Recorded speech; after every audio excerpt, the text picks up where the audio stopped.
బైబిల్ను మనం అర్థం చేసుకోవాలంటే బైబిల్ బ్యాక్గ్రౌండ్ మనకు కొంతమైనా తెలిసి ఉండాలి. ఎందుకంటే బైబిల్ను మనం సొంతంగా మనం చదువుకోలేము, అర్థం చేసుకోలేము. కాబట్టి బైబిల్ 1600 సంవత్సరాల కాలం పాటు రాయబడింది. వివిధ ప్రవక్తలు వేరు కాలాలలో వేరు ప్రదేశాలలో ఉండి దేవుని గ్రంథమును వారు వ్రాయగలిగారు. మరి ముఖ్యంగా ఈ క్రీస్తు శకము మొదటి శతాబ్దం నుండి క్రీస్తు శకము 18 ఎండింగ్ వరకు కూడా మనకు బైబిల్ అందుబాటులోకి వచ్చింది. అంతకు పూర్వం మనకు బైబిల్ అందుబాటులో లేదు. కాబట్టి బైబిల్ 4 రకాలుగా రాయబడ్డది వాక్యములు. ఒకటి ఆజ్ఞపూర్వకముగా, రెండోది ఉన్నది ఉన్నట్టుగాను, మూడోది అలంకార పూర్వకముగా, నాలుగోది ఉపమానాల రీతిగా రాయబడింది. కాబట్టి బైబిల్ను అర్థం చేసుకుంటే చాలా మందికి కష్టతరం అవుతున్నది. ఉదాహరణకు మార్కు సువార్త 9:1 అధ్యాయము 1వ వచనం 9వ అధ్యాయము 1వ వచనంలో చూసినట్లయితే యేసుక్రీస్తు వారు అంటున్నారు, ఇదిగో ఇక్కడ నిలిచి ఉన్న వారిలో కొందరు దేవుని రాజ్యము బలంతో వచ్చుట చూచు వరకు మరణము రుచి చూడరని మీతో నిత్యంగా చెప్తున్నానని యేసుక్రీస్తు వారు అన్నారు. అంటే దేవుని రాజ్యము అనగా దేవుని సంఘము బలంతో వచ్చే వరకు ఈ తరము అనగా అపోస్తులే కానీ క్రీస్తు వారే కానీ ఆ తరము గతింపదని చెప్పారు. నిజమే. కొందరు మరణం రుచి చూడరు అనగా ఇతరులు చూస్తారనే అర్థమవుతుంది. క్రీస్తు రాజ్యము స్థాపించబడక మునుపు ఇస్కరియోతు యూదా చనిపోయారు. ఆ తర్వాత మన ప్రభువైన యేసుక్రీస్తు భౌతికంగా సిలువ వేయబడి మరణించారు. కాబట్టి ఇది గుర్తుంచుకోవాలి. బైబిల్ సువార్తలు 4: మత్తయి సువార్త, మార్కు సువార్త, లూకా సువార్త, యోహాను సువార్త.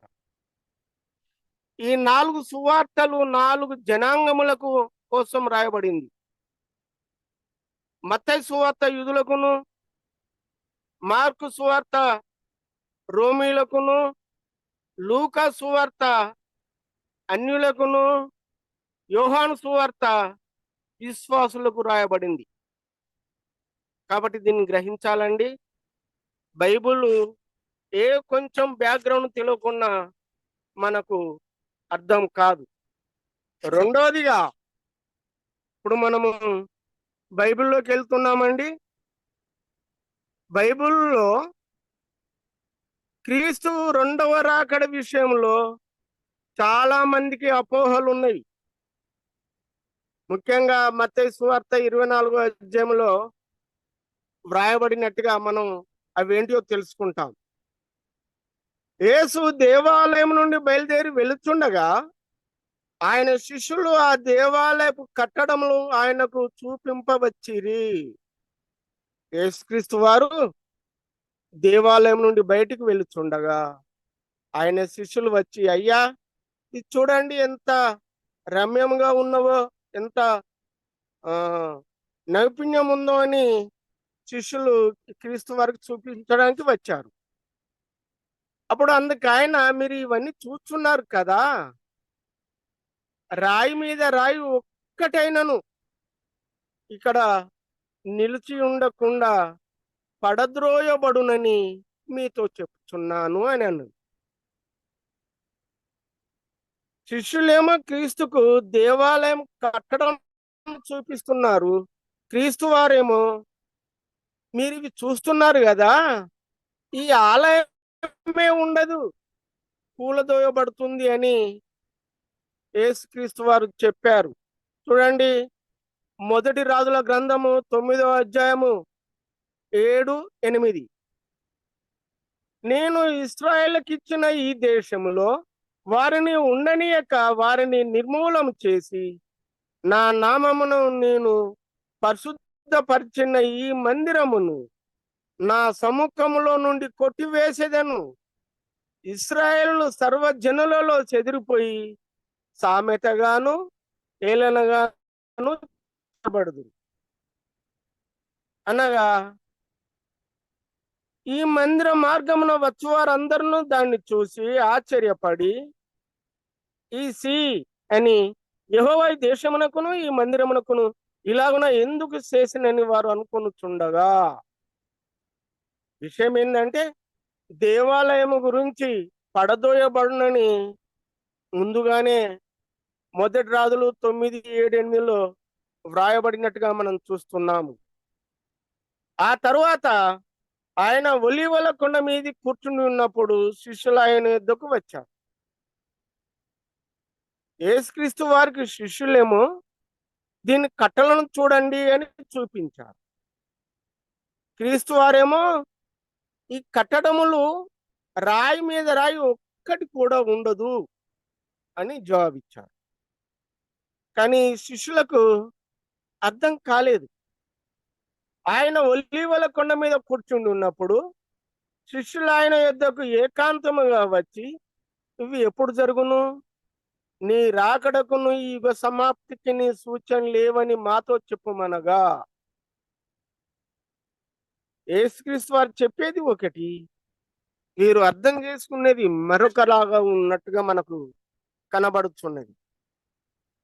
అయితే యేసు వారితో ఇట్లనెను, ఎవరును మిమ్మను మోసపరచకుండా చూసుకోండి అని.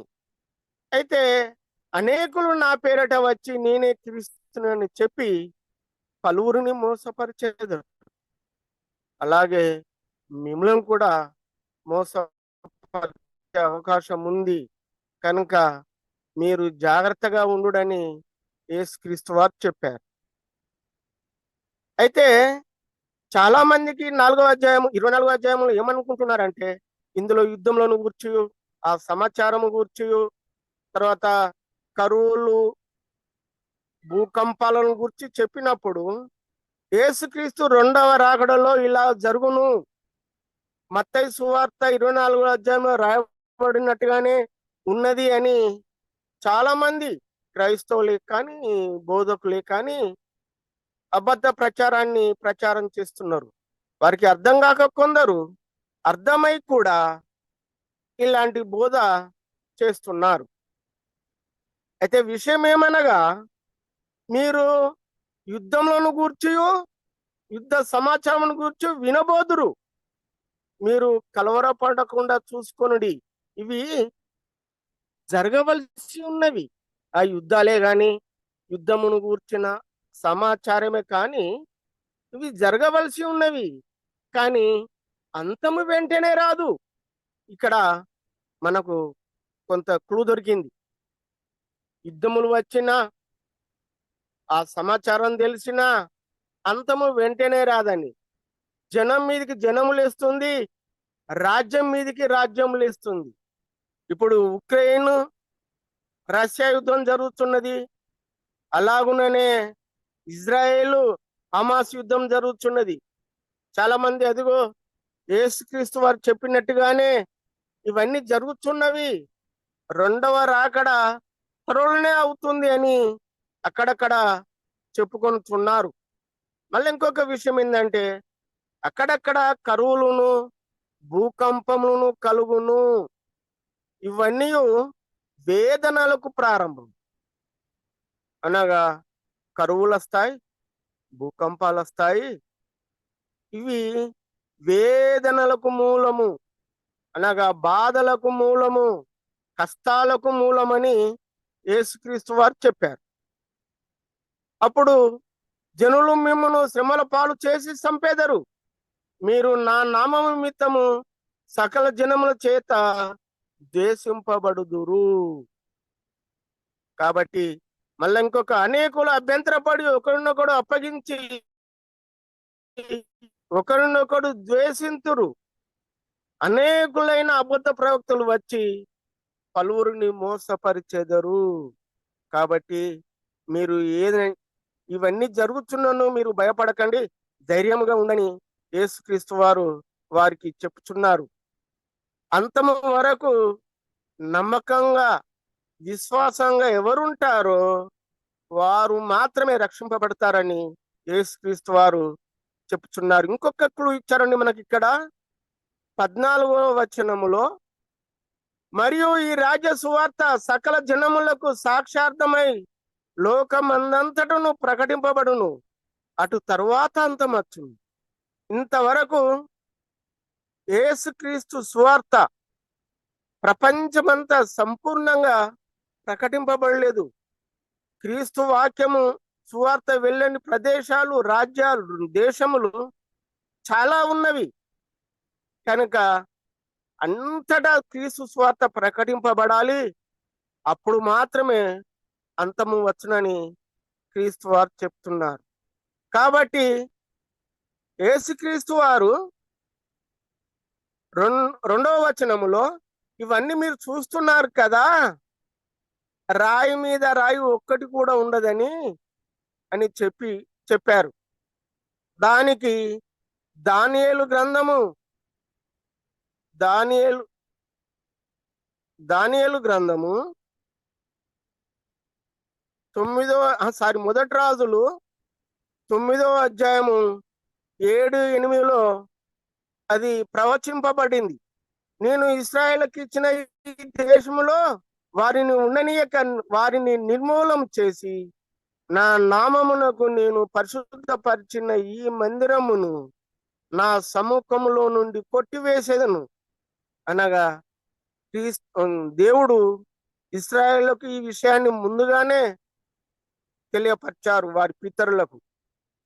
కాబట్టి సహోదరులారా, దేవుని యొక్క వాక్యము అర్థం కావాలంటే చదువుకోవాలి. బైబిల్ యొక్క బ్యాక్గ్రౌండ్ను కొంతవరకైనా మనం తెలుసుకుంటేనే మనకు ఇది అర్థమవుతుంది. కాబట్టి ప్రవక్త అయిన దానియేలు ద్వారా చెప్పబడిన నాశనకరమైన హేయ వస్తువు ఇది పూర్వము ప్రపంచంలో 4 ప్రపంచ రాజ్యములు ఉన్నవి. ఒకటి నెబుకద్నెజర్ రాజ్యము, రెండవది మాదీయ పారసీక సామ్రాజ్యము, మూడవది గ్రీకు సామ్రాజ్యము, నాలుగవది రోమా సామ్రాజ్యము. కాబట్టి సహోదరులారా, నాశనకరమైన హేయ వస్తువు అనగా క్రీస్తు శకము 70లో యెరూషలేము పట్టణము దిగ్బంధించారు రోమా ప్రభుత్వం వారొచ్చి. ఆ సమయంలో దేవాలయమును పడగొట్టినట్టుగా మనకు అర్థమవుతున్నది. కాబట్టి ఆ సమయంలో యూదయలో ఉండువారు కొండలకు పారిపోవాలి, మిద్దె మీద ఉండేవారు కిందికి దిగకూడదని యేసుక్రీస్తు వారు చెప్పినట్టుగా మనము చూస్తున్నాము. పొలంలో వాడు ఇంటికి రాకూడదు, తన బట్టలు తీసుకున్నట్టు కూడా రాకూడదు అని యేసుక్రీస్తు వారు చెప్పినట్టుగా మనకి ఇక్కడ చూస్తున్నాం. అయితే అప్పుడు మహాశ్రమ కలుగును కనుక మీరు పారిపోవట చలికాలం అందైనను విశ్రాంతి దినమైందను సంభవింపకూడదని ప్రార్థించుడి. లోకారంభము నుండి ఇప్పటి వరకు ఇట్టి శ్రమ కలగలేదు, ఇక ఎప్పుడునూ కలగబోదు అని యేసుక్రీస్తు వారు చెప్పారు. అంటే లోకము ఆరంభమైనది మొదలుకొని ఇలాంటి శ్రమ ఎప్పుడు కలగలేదు, ఇంకెప్పుడు కూడా కలగబోదు అనగా ఇంకా ముందు కూడా ఈ లోకం ఉంటుంది, అంతము వెంటనే రాదని ఇందులో కూడా మనకు అర్థమవుతున్నది. చూడండి, 34వ వచనానికి మనం వెళ్దాం. ఇప్పుడు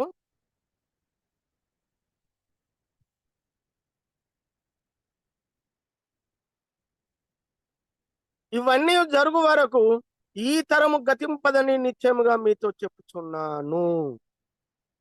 ఇవన్నీ యుద్ధాల గురించి, కరువుల గురించి, భూకంపాల గురించి, ఇవన్నీ జరిగే వరకు ఈ తరము గతింపదు. అంటే యేసుక్రీస్తు వారు క్రీస్తు శకము 30-32 దాదాపు సిలువ వేయబడ్డాడు. అంటే ఆ తరం ఇంకా లేదు కదా. అప్పటి అపోస్తులు ఇంతవరకు లేరు. కాబట్టి వీళ్ళు ఏం చెప్తున్నారంటే చాలా మంది అర్థం కాక యేసుక్రీస్తు చెప్పినట్టుగా జరుగుతున్నవి అని వారు చెప్పుచున్నారు. తెలిసి చెప్పినా తెలియక తప్పుడు బోధ చేసిన శిక్షనే చాలా మందికి అర్థం కావట్లేదు. చూడండి, ప్రకటన గ్రంథము 22వ అధ్యాయము 18-19. మీరు ఈ ప్రవచన వాక్యమునకు ఏదైనా కలిపినను తీసివేసినను మీకు అందులో ప్రవేశం ఉండదని పరిశుద్ధాత్ముడు మనకు తెలియపరచు ఉన్నాడు. అదే గలతీ పత్రిక 1వ అధ్యాయము 6-9 వరకు చూసినట్లయితే, మేము ప్రకటించిన సువార్త కాక మరి ఒక సువార్తను మేమైనను పరలోకమందులి ఒక దూతైనను ప్రకటించిన ఎడల వారు శపగ్రస్తునవులు కాక అని పరిశుద్ధాత్ముడు మనకి ఇక్కడ తెలియజేస్తున్నాడు. కాబట్టి ఈ అనేకులు వచ్చి ఈ రోజున అబద్ధ బోధ చేయుచున్నారు. అందుకు ఆయన, మీరు ఇవన్నీ చూస్తున్నారు కదా, రాతి మీద రాయి ఒక్కటైనాను ఇక్కడ నిలిచి ఉండకుండా పడదోయబడునని మీతో నిశ్చయముగా చెప్పుచున్నాను నేను. కాబట్టి ప్రియమైన సహోదరులారా, మీరందరూ బైబిల్ బ్యాక్గ్రౌండ్ తెలుసుకొని బైబిల్ను అర్థం చేసుకోండి. ఎందుకంటే బైబిల్ 4 రకాలుగా రాయబడింది. ఒకటి ఆజ్ఞపూర్వకంగా, రెండోది ఉపమానాల రీతిగా, మూడోది అలంకార పూర్వకంగా. ఇలాగన బైబిల్ రాయబడింది. బైబిల్ అర్థం చేసుకోవాలంటే చాలా ఇబ్బంది అండి. మనసు పెడితే ఇబ్బంది ఏం లేదు. కాబట్టి నాకిట్టి అవకాశం ఇచ్చిన సోదరులు సూర్యతేజ గారికి నా క్రీస్తు నామమున ప్రత్యేకమైన వందనాలు తెలియజేస్తున్నాను. నేను ఇప్పుడు ఇక్కడ ఒక ప్రసంగం చీటిని తయారు చేసుకున్నాను. దాన్ని ఎవరో ఎత్తుకుపోయారు. అందుకనే సరిగా వివరించలేకపోయాను. నాకు దృష్టి కూడా మందగించింది. కాబట్టి విన్న మీ అందరికీ, సహోదరులకు కూడా వందనాలు తెలియజేస్తూ ఉంటున్నానండి. వందనాలు.